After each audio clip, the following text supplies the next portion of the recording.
పేరు శివ.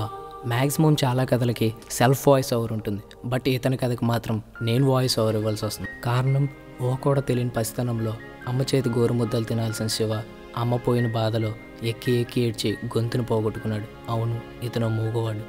ఇదిగో వస్తున్నాడు. ఇతను పిచ్చోడు, శివాకి స్నేహితుడు. పిచ్చోడితో స్నేహం ఏంటి అనేగా మీ డౌట్. మనందరం అంటుంటాంగా పిచ్చోళ్ళకి మైండ్ ఉండదు అని.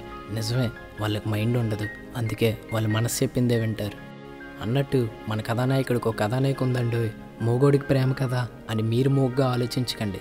వాళ్ళ ప్రేమలో ఒక నిజాయితీ ఉంటుంది. చాలామందిలా మాయమాటలు చెప్పి మోసం చేయడం వాళ్ళకి చేత కాదు. ఫిబ్రవరి 14 మన కథానాయకుడు పుట్టినరోజు. ఎప్పట్లానే ఈసారి కూడా ఆశీస్సులు తీసుకోవడానికి అమ్మ దగ్గరికి బయలుదేరాడు. ఇంతలో, అవును, నేను మగవాడిని, కానీ తన్ని చూసిన ఈ క్షణమే తెలిసింది నా మనసు మాట్లాడగలదని.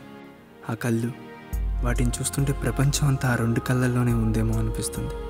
ఆ ముఖంలో చిరునవ్వు, వెన్నెల్లో హరివిల్లు విరిస్తే అచ్చం అలాగే ఉంటుందేమో. ఏమో తెలీదు, ఎందుకో తెలీదు. ఇప్పుడు తన వెంట వెళ్ళకపోతే జీవితం ఇక్కడే ఆగిపోద్ది అనిపించింది. అమ్మ దగ్గరికి వెళ్తుంటే అమ్మాయి అడగకుండా అన్నీ ఇవ్వడం అమ్మకు అలవాటే కదా. అప్పటి వరకు ముందుకు నడిచిన అడుగులు యూటర్న్ తీసుకుని తన వెంట నడవడం మొదలుపెట్టాయి.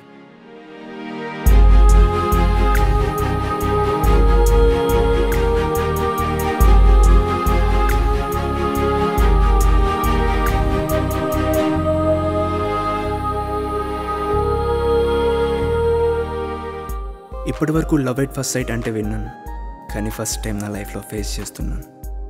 ఈ నిమిషం ఒకటి డిసైడ్ అయ్యా, ప్రపంచాన్ని చూస్తే ఆ 2 కళ్ళల్లోనే చూడాలి. గడిచే ప్రతి నిమిషం తన చిరునవ్వుని చూస్తూ గడిపేయాలి. నడిచే ప్రతి అడుగు తన చెయ్యి పట్టుకొని నడవాలి. కానీ తన వెంట నా పయనం ఎంతవరకు? ఆ క్షణం నా ఆలోచన అంతా ఒకటే. మనసుతో తప్ప మాటలతో చెప్పలేని నా మోగ ప్రేమని తనకి ఎలా చెప్పను? నాలో ఉన్న చిన్న లోపం నా ప్రేమని సమాధి చేయకూడదు. భావాలు పలకలేనిది నా గొంతు మాత్రమే, మనసు కాదు. నా మైండ్ ఏదో ఉంటుంది, నేను చేస్తుంది రైటా రాంగా? ఎందుకంటే నేను ఒక మగవాడిని. సో నేను చేస్తుంది, నా మైండ్ అడిగిన ప్రశ్నకి నా హార్ట్ ఏదో సమాధానం చెప్తుంది.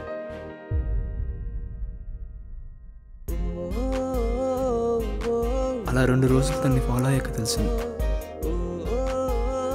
తనకి ప్రతిరోజు ఈ ప్లేస్కి వచ్చి పుస్తకం చదివే అలవాటు ఉందని. చాలా రోజులు గడిచాయి. తను ప్రతిరోజు పుస్తకం చదవడం, నేను తన్ని చదవడం.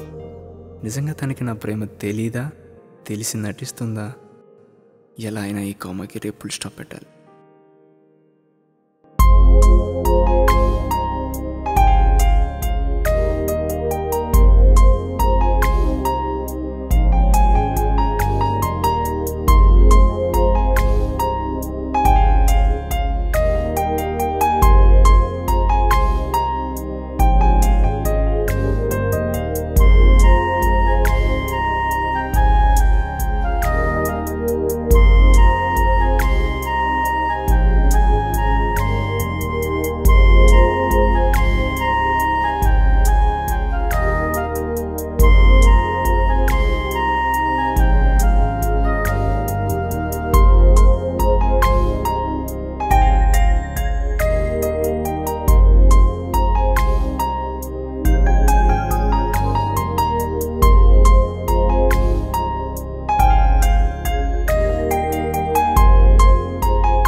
అంటే చాలా ఇష్టం. కానీ నాలాంటి అమ్మాయితో నీ జీవితం ఎలా ఉంటుంది? ఎందుకంటే అమ్మ కడుపులో ఉన్నప్పుడు అన్నీ ఇచ్చిన దేవుడు గొంతునివ్వడం మర్చిపోయాడు.